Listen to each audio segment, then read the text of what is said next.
The Stranger Things finale might be fake. Here's the evidence. The Stranger Things finale wasn't just disappointing. It felt wrong. No major deaths, a safe victory. It felt like a Disney movie, not Hawkins. But what if I told you that feeling was intentional?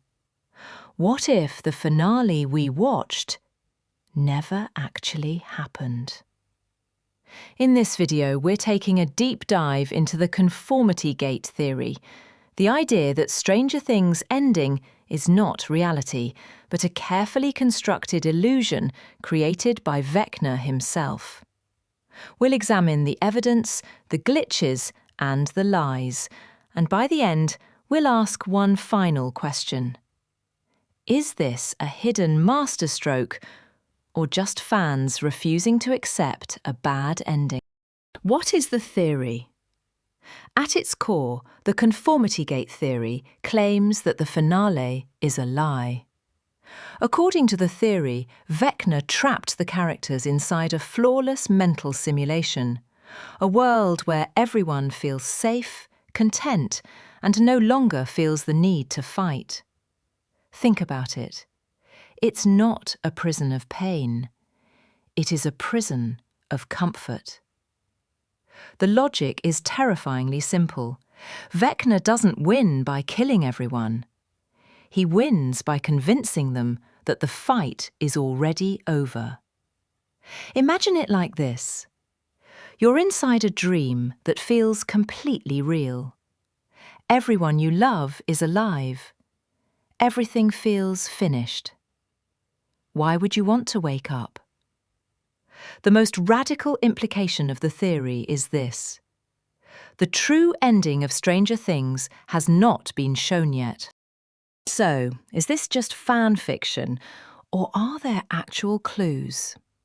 Let's look at the evidence fans found.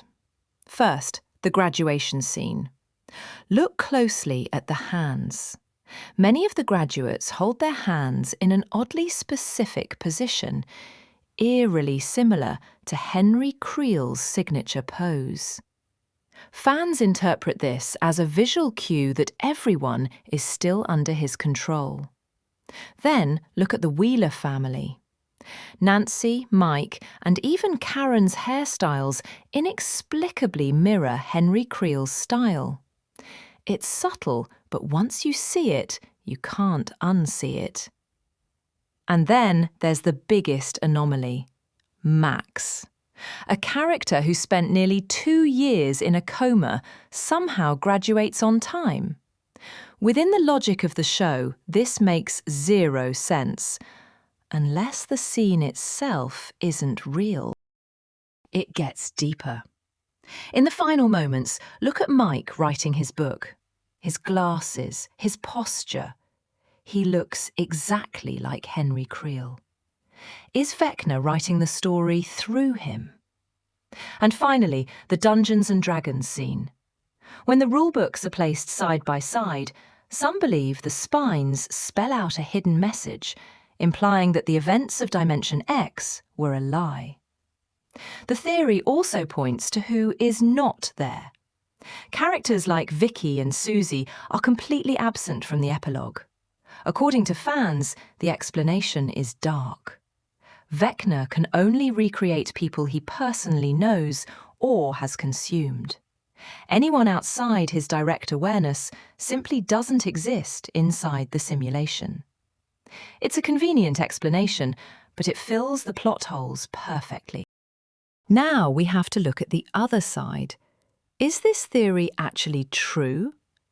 As compelling as Conformity Gate sounds, the reality might be much more boring.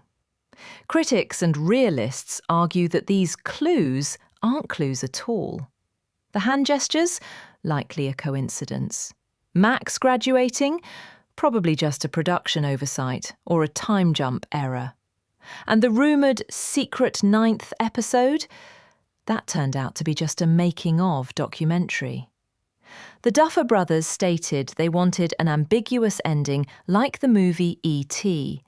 So in other words, the finale may not be fake. It may just be flawed. So why did this theory go viral? Why do millions of people want to believe it? Because it gives fans what the finale didn't: meaning. It turns a safe, consequence-free ending into something bold and dark. It repairs broken character arcs. It reframes bad writing as intentional genius. Whether the theory is true or not, it offers something emotionally satisfying: the belief that this story couldn't possibly end in such a hollow way. Maybe Conformity Gate isn't a hidden masterpiece. Maybe it's simply the coping mechanism of a heartbroken fandom. But one thing is certain: the Stranger Things finale broke the unspoken contract between the story and the viewer. So I'll leave you with this question: do these clues point to a hidden truth? Or did Hawkins really close its doors for good?